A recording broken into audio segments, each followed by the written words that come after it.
Hoy continuamos con la dinámica de fluidos. La dinámica de los fluidos es la aplicación de las leyes de la dinámica a los fenómenos relacionados con los fluidos. ¿Cuáles leyes de la dinámica? Tenemos las leyes de Newton, tenemos el teorema del trabajo y la energía cinética, tenemos la conservación de la energía y muchos otros conceptos. Vamos a iniciar definiendo lo que se conoce como línea de corriente.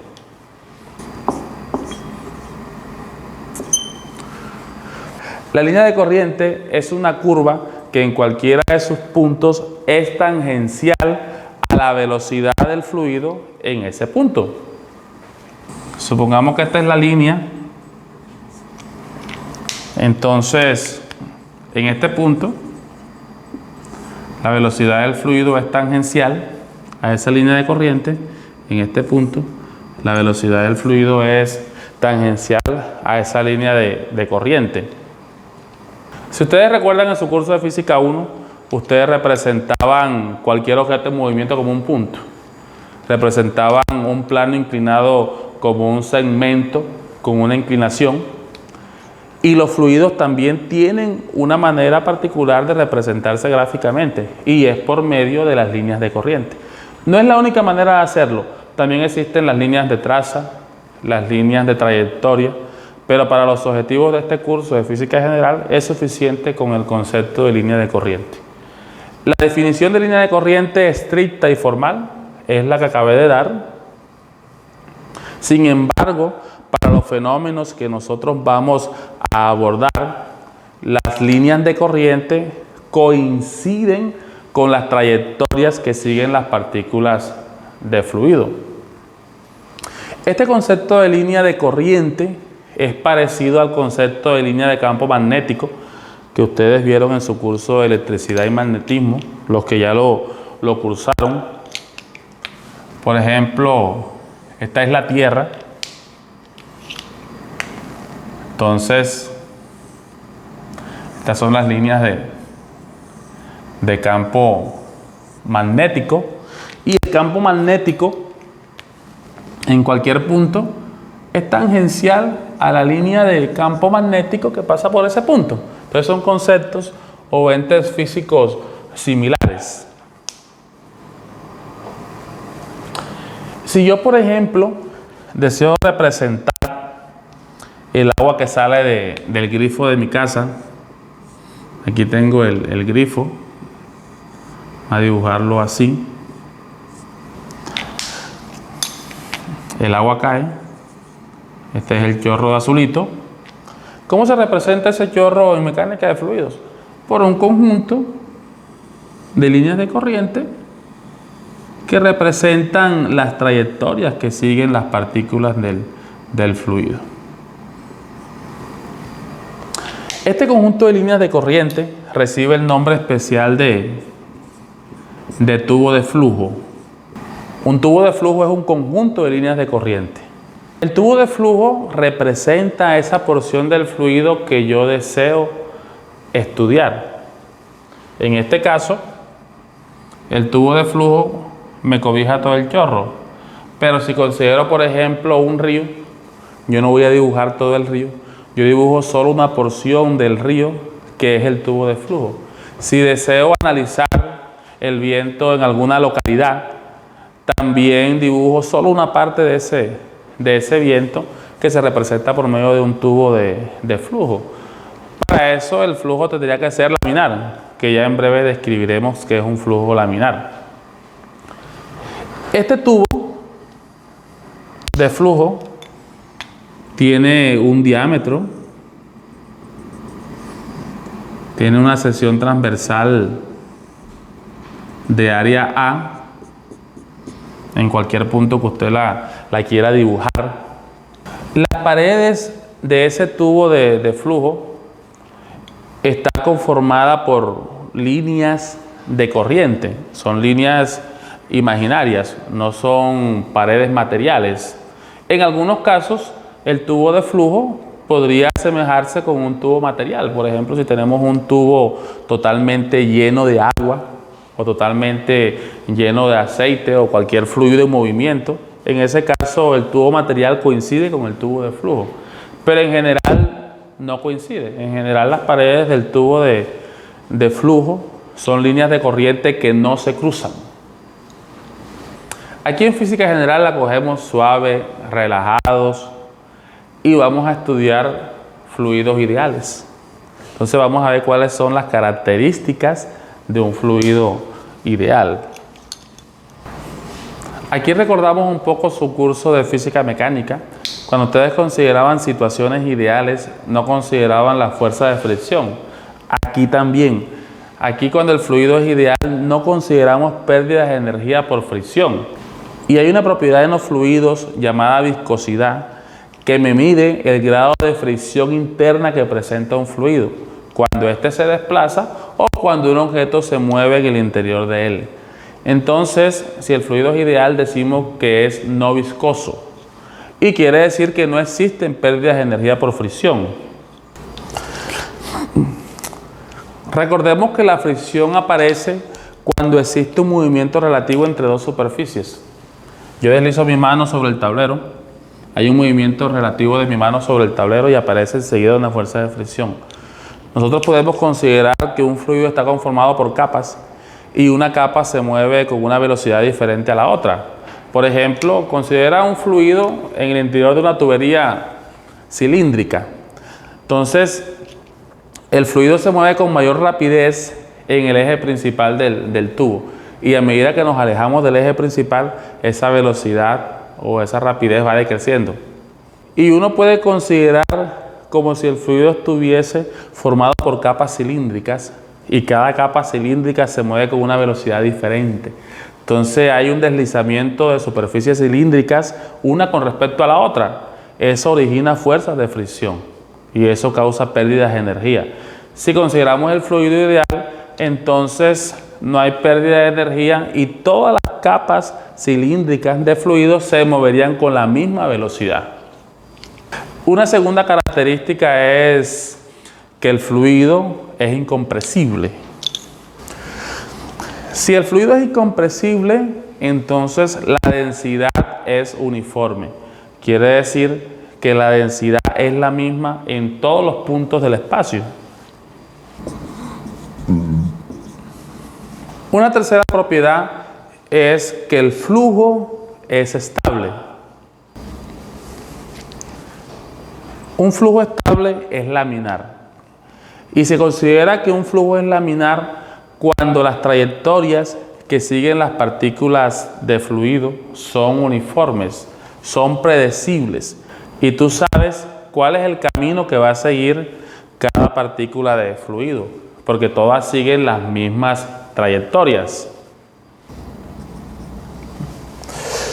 Si el flujo es estable, que también se conoce como flujo estacionario, entonces las propiedades del fluido en cualquier punto no varían con el tiempo, son constantes en el tiempo. Por ejemplo, la presión, la densidad, la temperatura, la velocidad, para cualquier punto serían constantes en el tiempo. Aquí en física general definimos el flujo estable en términos de la velocidad, pero se cumple también para cualquier otra propiedad. La velocidad del fluido para cualquier punto es constante en el tiempo, pero es posible que dos puntos diferentes tengan velocidades diferentes. Por ejemplo, suponga que esta línea de corriente representa el agua que baja por una colina. La velocidad del fluido en este punto, digamos que es 5 metros por segundo, y en este punto de acá abajo, digamos que es 8 metros por segundo. La velocidad de estos dos puntos es diferente, pero si el flujo es estable, en este punto es siempre 5 metros por segundo.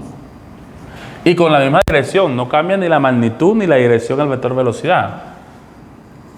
Y aquí es siempre 8 metros por segundo y también conserva la misma dirección. Eso si el flujo es estable. Y la partícula que viene por aquí, cuando pase por este punto tendrá la velocidad de 5 metros por segundo y cuando pase por aquí tendrá la velocidad de 8 metros por segundo. ¿Se entiende, cierto? Una última característica es que el flujo es irrotacional. Si es irrotacional, el momento angular del fluido con respecto a un punto arbitrario debe ser cero, debe ser nulo. Y en palabras más amigables, un flujo es irrotacional si tú observas que no se forman esos remolinos que ves allá en el río de Minca cuando te vas de paseo los festivos. Esa sería la última característica, que el flujo es irrotacional. Ahora continuamos definiendo qué es caudal, que es una cantidad muy importante en ingeniería. El caudal lo vamos a representar con la letra Q y el caudal se define como el volumen de fluido que atraviesa una sección transversal al tubo de flujo por unidad de tiempo. Se definiría como volumen sobre tiempo. Si yo quiero medir, por ejemplo, el caudal del grifo de mi casa, puedo coger una botella de gaseosa de 3 litros, colocar a llenarla y registrar el tiempo que emplea la botella en llenarse por completo. Entonces aquí en el volumen colocaría 3 litros y en el tiempo colocaría el valor que registró mi cronómetro. Entonces el caudal estaría dado en unidades de litros por segundo. Pero en el sistema internacional el caudal está dado en metros cúbicos por segundo. Esta definición aplica para caudales constantes o aproximadamente constantes. Si las variaciones son pequeñas, podríamos hablar de un caudal promedio. Si ya las variaciones son considerables, entonces tendríamos que definir el caudal como la derivada del volumen con respecto al tiempo. Imagina que esta sección transversal tiene área A y el fluido la atraviesa con una rapidez B. No lo voy a demostrar, pero el caudal también se puede escribir como el producto del área por la rapidez. Entonces, este caudal sería el volumen de fluido por unidad de tiempo que atraviesa esta sección transversal al tubo de flujo de área A con esta rapidez B. Si este tubo de flujo está completamente lleno de fluido, que es así porque es un tubo de flujo, y la densidad del fluido es uniforme, entonces si aquí pasan 5 litros cada segundo, por esta otra sección transversal deben pasar los mismos 5 litros por segundo, porque la masa se conserva y la densidad es uniforme. Llamemos a esta área A1 y a esta rapidez B1. Esta sección transversal, digamos que tiene área A2 y la rapidez con la que el fluido cruza esa sección transversal es B2. El caudal aquí sería Q1 y el caudal aquí sería Q2. Necesariamente el caudal 1 tiene que ser el mismo caudal 2. O sea que el área 1 por la rapidez 1 es igual al área 2 por la rapidez 2. ¿Cierto? Entonces, todas las secciones transversales al tubo de flujo deben ser atravesadas por el mismo volumen de fluido en el mismo intervalo de tiempo. O sea que Q, que es igual a área por rapidez, tiene que ser constante. Este conjunto de ecuaciones, cualquiera de ellas, me representa lo que conocemos como ecuación de continuidad. Y nos dice que el caudal se conserva a lo largo del mismo tubo de flujo. Si tienes, por ejemplo, una tubería principal que se divide en dos ramas, aquí el caudal llamémoslo Q1 en ese punto, aquí en este punto llamémoslo Q2, aquí en este punto el caudal es Q3. No podemos decir que Q1 es igual a Q2. ¿Por qué?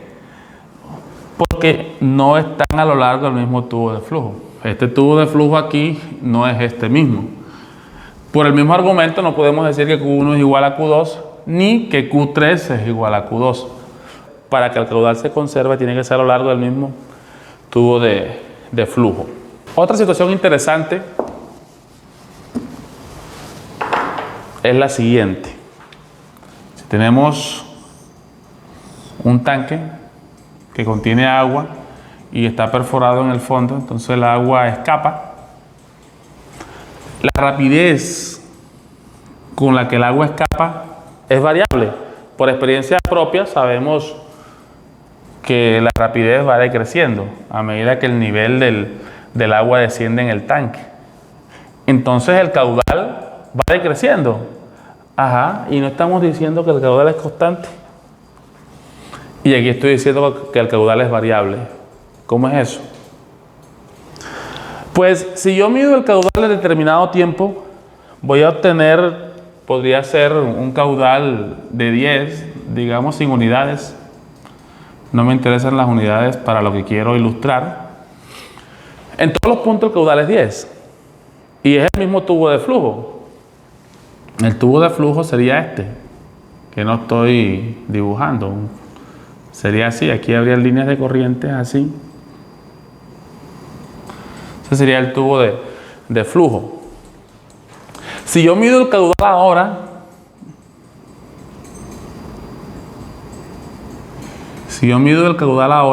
en otro tiempo, posterior obviamente, entonces ya el caudal no es 10, sino que es 7. Por decir algo, un valor menor que el anterior. Y si lo mido en un tiempo posterior, ya no es 7, sino que podría ser, por ejemplo, 3.